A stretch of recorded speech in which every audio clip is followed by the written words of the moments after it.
Meeting ডেকেছিলেন prime মিনিস্টারের ভিজিটের ব্যাপারে। ক্যাবিনেট মন্ত্রীদের মধ্যে আমি একজন ছিলাম, অন্যেরাও ছিলেন। এখান থেকে বিভিন্ন প্রস্তাব একটু আগে অনিমেষবাবু বলেছেন এবং ট্যুরিজম মিনিস্টার বলেছেন। প্রাইম মিনিস্টারের ভিজিটটা আমরাও কোনো কোনো ক্ষেত্রে অসন্তুষ্ট। আমাদের অভিষেকবাবু রাগই করেছে এগিয়ে যাওয়ার জন্য। একটা যে প্রোগ্রাম পাঠিয়েছে সাউথ ব্লকের পাবলিক ডকুমেন্ট, এয়ারপোর্টে কে থাকবে প্রশ্ন উঠেছে। আমরা এখান থেকে ঠিক করলাম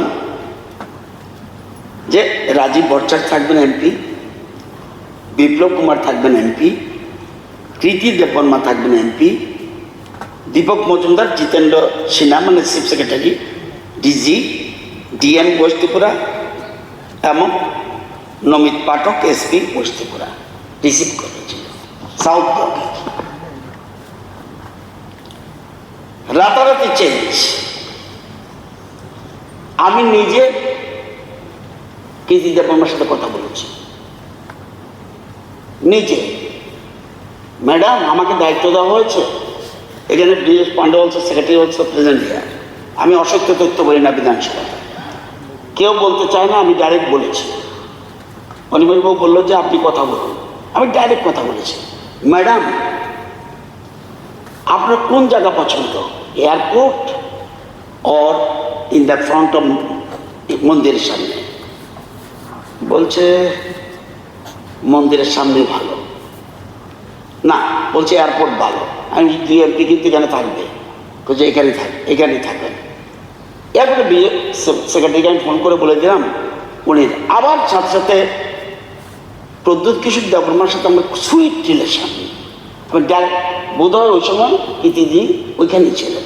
ফোন করলাম আমাকে, রতনবাবু আমার তো মনে হয় যেহেতু রাজ পরিবারের, উনি মন্দিরে থাকতে ভালো। সাথে সাথে ফোন করে বললাম ওনাকে মন্দিরের জন্য ক্যান্সেল চেঞ্জ করুন মন্দিরে। কিন্তু এই দেখুন এটা হলো আগের দিনের আসলো, সেখানে রাজীববাবু, বিপ্লববাবু, কৃতি দেববর্মা, দীপক মজুমদার, জিতেন্দ্র সিনহা, অনুরাগ ঠাকুর, বিশাল কুমার, নবীন পাঠক। এইবার পরবর্তী সময় আসলো কি total change from south block 2021 লাস্টের দিকে only Dipak Majumdar mayor, Jitendra Sinha, DG, DM এবং ওয়েস্ট ত্রিপুরা এসপি সব ওইখানে চলে গেল।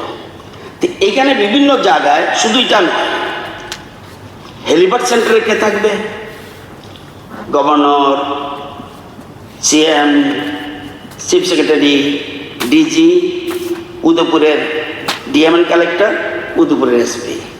এবার মাতাবাড়ি থেকে রিসিভ করবে, সেখান থেকে লিস্ট আসলো, ওখান থেকে এরা মিনিস্টারদের নাম আছে, সেখানে রয়েছে অনিমেষবাবু থেকে শুক্লাবাবু, অনিমেষবাবু কিছু এসব দিল। এবার সিএফের মধ্যে দেখবেন, এবং যারা সিএফ এবং রিসিভিংয়ে আমি যতটুকু জানি ভুল হতে পারে, আমি তো সবটা জানি না, সবকে বলা হয়েছে অনলি পাঠানবাবুর সাথে আমার সুইট রিলেশন। পাঠানবাবু শুধু ফোন তোলেনি, আর সবাই ফোন তুলেছে। কার কোথায় দায়িত্ব, সিএফ কোথায়, কে রিসিভ করবে, সবকে জানানো হয়েছে। এলো হ্যাঁ, এরপরও ত্রুটি আমাদেরও ইচ্ছা ছিল, আমরা ভিতরে যেতে পারিনি। ওই যেটা বলছে অনিমেষবাবু খুব ইম্পর্টেন্ট, বলছেন না খুব রেস্ট্রিক্টেড ওয়েতে, কোথাও যদি ভুল থেকে থাকে ভুল হতে পারে, প্রাইম মিনিস্টার অফিসে ভুল হবে এইসব জায়গাতে আমি যাব না।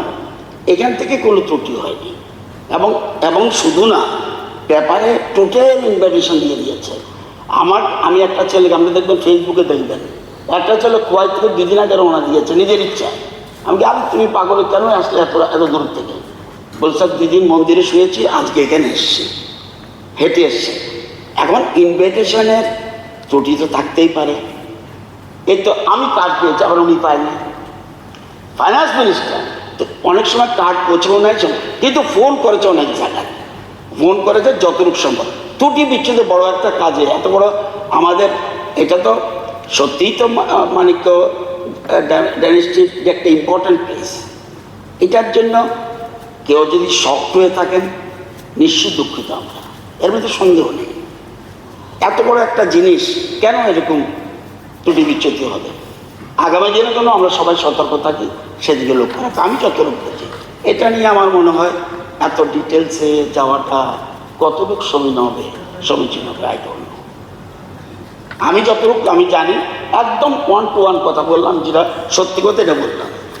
আমরা শেয়ার করে নিলাম যে কোথায় থাকতে বলেছিল আমাকে বলুন।